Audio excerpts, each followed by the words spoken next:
Hello, everybody. I'm so glad you can join us today. We have a very special guest with us, Evan Guzman. He is the head of military programs and veteran affairs for Verizon. Thank you for being with us today, Evan. Thank you for having me, Nancy. Absolutely. You know, I was just thinking back about how we met exactly, and I believe the story went, when was this? I guess maybe January 2013. I was, or 2014? What was it? I don't know. Anyway, it's been a while now. I was noticing the military-friendly companies and noticed that Verizon just consistently ranks really highly in those surveys. And so I had made it a point to reach out to you and invite you to connect on LinkedIn, and you accepted that very same day. And then I remember sending you another message saying, hey, Evan, I wouldn't normally do this, but we're teaching this big LinkedIn job search workshop on MacDill Air Force Base tomorrow. Would you mind chatting with me on the phone for a moment? Because I'd like to feature your profile in our training, and I'd like to talk with you first, which you immediately responded to, and you called me right then. And we talked on that very same day. We connected, which thank you so much for being so approachable. You're welcome. I love what you're doing, and I think we connected in September of 2013 because that's when the military thing was sort of being worked on, and then we sort of more involved in January of 2014, and then here we are even a year later. Still that's connected right. and still working.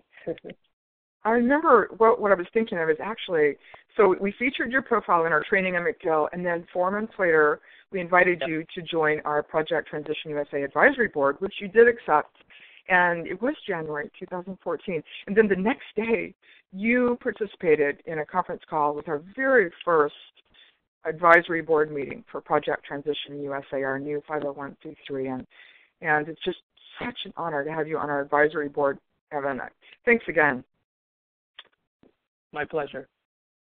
You know, I just want everybody to know that one reason we are just so incredibly honored to have you with us, especially, is because you've become the poster child for LinkedIn's entire veteran recruiting effort, veteran hiring initiative, haven't you? Would you tell us the story about how that happened? Sure. Well, first, I was very fortunate to have been put in this position through the work that I do. So it started out with a blog that I had submitted to LinkedIn about my first veteran hire, and they loved the story that they published it, and then reached out and said, Evan, would you like to be in a video that we're doing for Veterans Day and tell your story?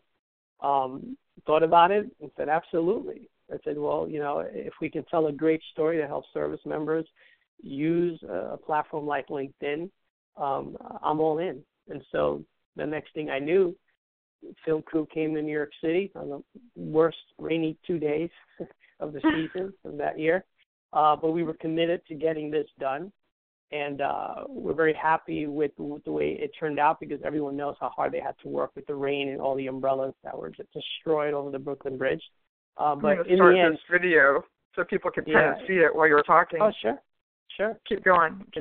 Yeah, so there you are. You're walking over the bridge right now. We're looking at you. That's me. Yeah. So it doesn't look like it, but it was a very windy day. We started at 6. Actually, a little bit before 6 in the morning. We concluded about 8 o'clock at night of nonstop, just one location to the other, about telling my story of what I do to help service members. In it, there's a gentleman who's a Marine Corps officer by the name of Brian Iglesias who's having difficulty finding work, reached out to me. We made the connection. He's not working with us. And then another candidate that we were looking for someone, and we used LinkedIn to find a young woman by the name of Josephine.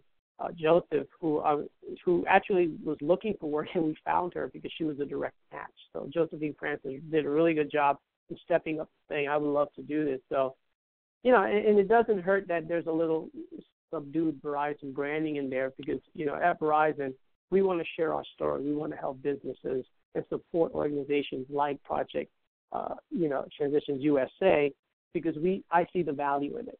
And this is really what I want to dedicate my life to, is to helping our service members in finding meaningful careers. Wow. Just reading, thank you for telling us that story. And I was going to say, I've read the recommendations on your LinkedIn profile, Evan, and everybody just loves you. I mean, you're not even a veteran, and you just, I'm not a veteran either, but here we are working to support veterans and transitioning. And, your passion just continually comes through in everything, every time I talk to you, every time we write back and forth, every time somebody else talks about you. And just can't thank you enough for all the lives that you're changing with what you're doing with Verizon. And I'm very, very, very impressed that Verizon is making it such a point to support the transition of veterans. And what is Verizon's, how do they see their legacy? How would you put that? What do they think of as their legacy? Yeah, in the beginning we weren't really sure what we wanted. All we wanted to do in the beginning was we want to hire good talent for our business. And then as the program grew, we told a lot of internal stories about the values or the veteran value proposition, as we refer to it. So then little by little, they just say, go out there and do your thing, and we'll figure it out as we go. And what they discovered was that my passion was to help service members connect with the right resources to find meaningful employment. And then I was going out across the country speaking with larger organizations through, as a discussion panels, to talk about some of the good practices that we have tried or failed at, and sort of give businesses opportunities to sort of build a good framework for recruiting service members, and that it doesn't have to be a costly proposition. There are a lot of resources out there that exist to help you connect with service members. And so I just went out there talking about how to increase your quality hires while increasing your brand equity, right? Because for every business, what's in it for me, the reality is increasing your brand equity by supporting our veterans is good for business, as well as recruiting them for your business. So I just went out there and started doing my thing, and the next thing I knew, they said, Evan, this is what we want to be known for. Basically on what you're doing is helping service members while helping businesses make, sort of bridge that gap and meet in the middle. It's just remarkable, really. And I want to be sure to tell everybody that you started a group on LinkedIn called Recruiters for Veterans. I guess you said you started that 2 years ago. What was the story behind that? What led you to doing that? Once I sort of became more proficient using LinkedIn, I started to get a lot of solicitations from recruiters and hiring managers. I noticed that you do a lot of recruiting, and you started to do some stuff with Verizon. What are the things you can tell us to help us build a similar program or begin a process? And I know that a lot of recruiters just didn't know where to go. So I wanted to create a call to action by just getting a little work group together called Recruiters for Veterans, R4V, as I like to refer to it as, where we can share ideas, share information on veteran unemployment or employment series, and we've got health and wellness as well as communities in action and education, just to keep recruiters well informed of what's out there and resources. A lot of time what happens behind the scenes that you don't see on the actual site is the connections I get via email where I share information to recruiters. Here's what you can do. You don't need to work for an organization that has a military objective to make a difference. You can make that, you can use or leverage your power of influence as a recruiter to make the difference in one life for one veteran. And you know what? If we got all the recruiters around the world to hire just one veteran, we could almost solve the veteran unemployment. So that's sort of the idea behind it. But it's easier said than done, I guess. Well, and being the manager of a group, I certainly understand, how much work it is. And when you're saying that so much that's happening is behind the scenes, boy, do I understand that, because our Project Transition USA group, I know that hardly anybody has a clue just how much is going on behind the scenes. It's like an iceberg, isn't it? It's like most of what's really going on there, like the introductions that are being made, et cetera, you don't see those in the group itself. They're happening behind the scenes in private messages and all that, like how that's how you and I met, So, So, did you say you actually have a license plate that was RFV? It's R. Yeah, I just recently got it. I just figured, let me get something up there. It's R4 Vets. So it's Recruiters for R4 Vets. Yeah, and it's just fun to have. but it's a constant reminder of what I do every day. And so when I get in my car, the way I walk into my car, I always see the license plate. So it's just sort of a little, hey, keep charging and keep moving forward, because, you sort of hit some pauses throughout this, and you sort of get a little disenchanted with so much that could happen. But I realize that, I'm not alone in this. I've got, individuals like you, Nancy, that if we work collaboratively, it's where we can make the greatest impact when there are others that are like-minded. So the license plate just really serves for me as a reminder of, why I do what I do. Because when I think of our service members and what they do, it pales in comparison to the effort I put into things, because I know what they go through. Having been exposed to a lot of military life, I've been recruiting for over 20 years now, service members. I know what they bring to the business, but I also know what it takes to serve your country. So I felt like, if they can represent us and everything we value and protect it, then the least I can do is lead the way in the corporate trenches to help service members get a leg up and be seen and heard. I really want to underline what you just said. You've been recruiting veterans for over 20 years. I mean, that's remarkable. I mean, so obviously this is not just lip service. This is something that you've been passionate about for a really long time. I mean, you don't even look that old, Evan. It must be half your life. Or Yeah, I started young. I started when I was 5.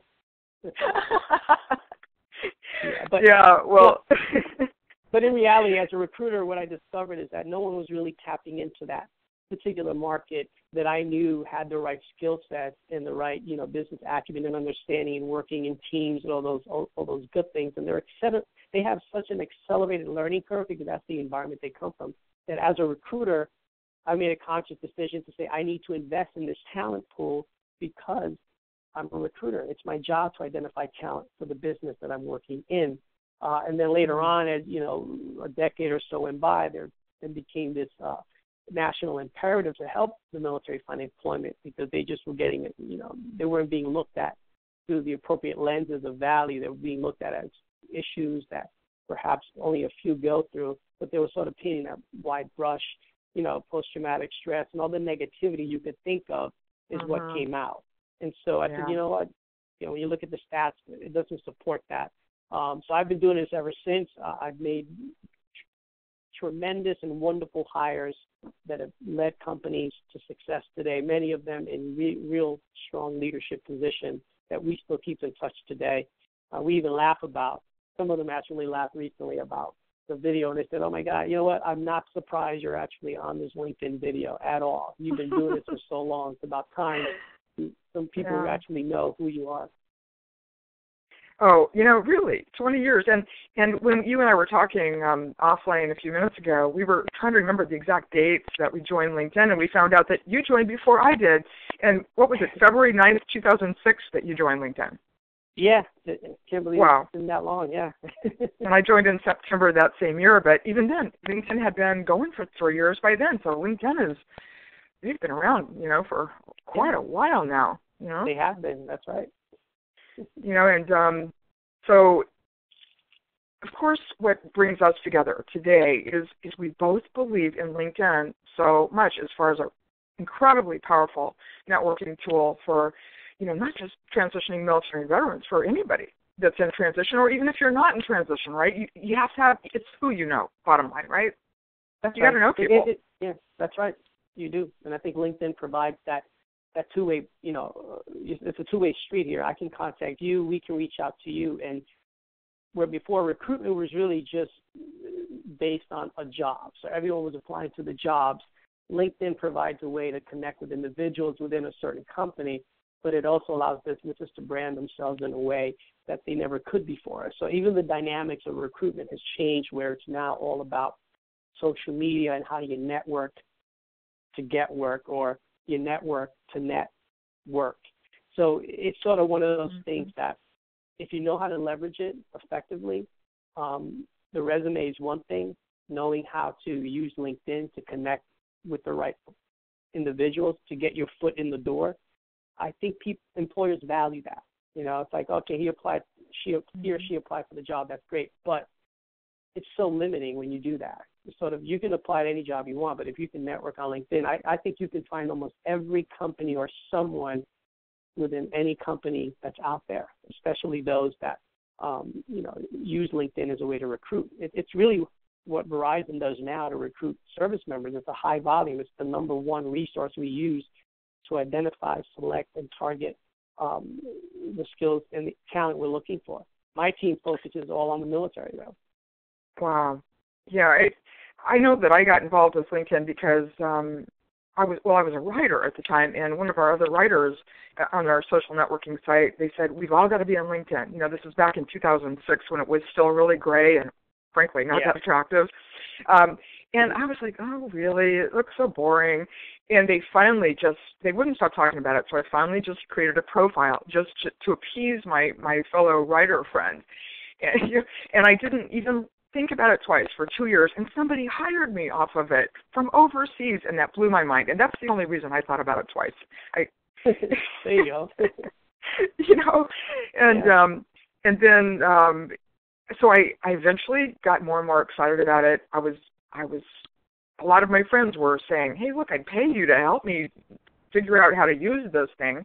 And so before I knew it, I was doing private independent consulting, about how to use LinkedIn, and then giving talks all over. And I don't know if I ever told you this story, but Evan, but the whole reason we started this nonprofit, basically in a nutshell, is I was giving a talk out at the South Tampa Chamber here a couple of years ago.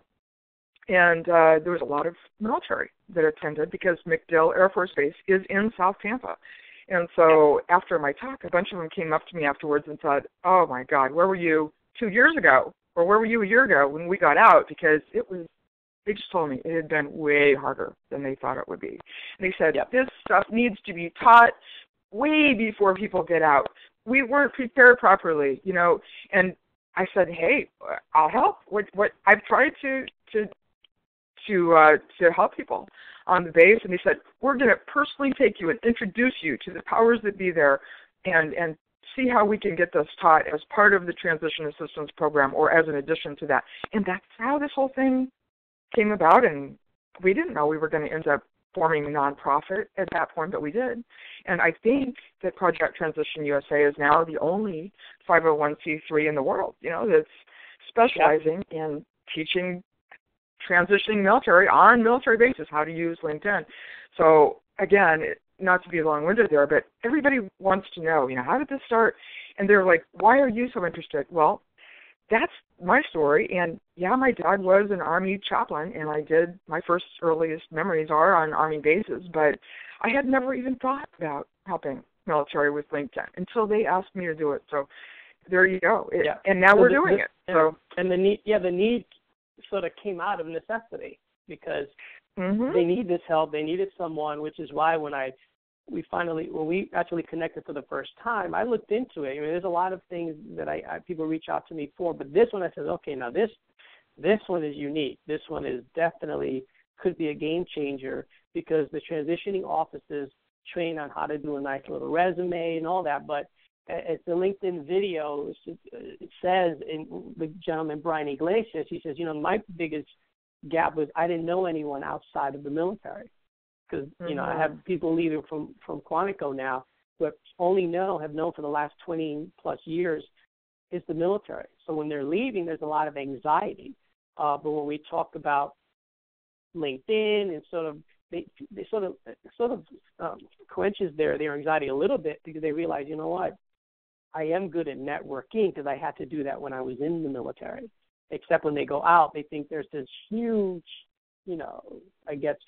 transition, which it's not as bad as most people think it is. So when they're transitioning out, they realize, look, it's going to be a tough go in the beginning because we're going to have to talk about things you typically wouldn't talk about. Usually if you're, what you did in the military is really based on the title you give because everyone knows what that is in the military. But when you leave, how do you translate those skill sets into language that civilians would appreciate and understand? Oh, I see the value. So to me, it's a learning. It's really more of an educational perspective, and that's exactly what you offer at Project Transitions USA, is that opportunity to talk about yourself without, sounding like you're bragging or anything, but it's sort of, check out my profile. Here's everything I've done. If you get that interview, it's just a matter of articulating how you're valued to them based off of your military experience. And I think that what you're doing, I have to say, it's an awesome, innovative. I wish I had thought of it, to be honest with you. I'm a little jealous there. But, you're doing it. And so the best I can do is say, you know what, let's collaborate. Let's work together. Let's figure out how we can, really make a dent. So this way, people had asked me, what's Evan Guzman's legacy, right? And this is asked actually not too long ago. I said, so Evan, what do you want your legacy to be? I had to think about it.